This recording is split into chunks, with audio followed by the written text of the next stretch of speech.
Le rêve du chauffeur de salle, c'est d'avoir un public qui rigole à toutes les vannes, mais ça n'existe pas. Bonjour, c'est Lionel Tim pour T7 jours. Je suis chauffeur de salle et je vous explique l'envers du décor. Là, c'était compliqué de voir la fin du groupe. C'est dur de connaître la célébrité et la lumière s'éteint à un moment donné. Je suis devenu comédien. J'ai commencé à jouer dans une pièce de théâtre qui s'appelait Tinder Surprise, que j'ai joué une trentaine de fois.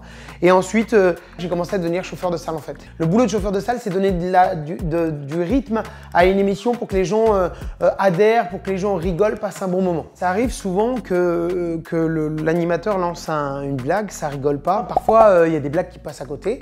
Ben, c'est pas grave, hein, ça fait partie du jeu. Pour moi, une émission avec du public et où il y a de l'ambiance, c'est eux qui font tout. En fait, je leur dis souvent, je suis le chef d'orchestre, vous êtes les artistes, vous êtes les musiciens. La toile infernale.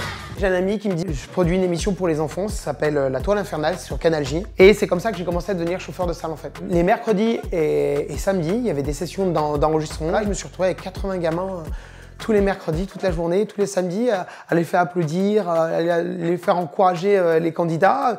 Wow, c'était un peu complexe, mais je suis tombé dedans. J'ai adoré parce que j'adore les enfants, donc moi ça m'a plu et je me rappelle des petits enfants qui me disaient j'ai envie de faire pipi pendant l'émission. Tu vois, ils n'ont pas de filtre en fait. Un conseil pour canaliser du coup 80 gosses de 8 ans qui vont te faire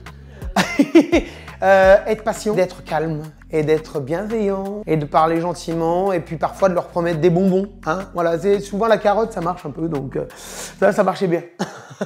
Maintenant ça fait 10 ans que je suis chauffeur de salle. L'idée aussi de suivre les pas de José Garcia et de Jean-Luc Reichmann parce qu'ils ont commencé chauffeur de salle. Et comme tous les chauffeurs te diront, un chauffeur de salle te diront, voilà, c'est vrai qu'on rêve tous de devenir comédien.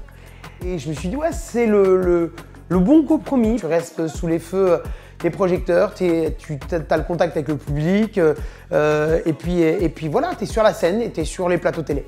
Voilà.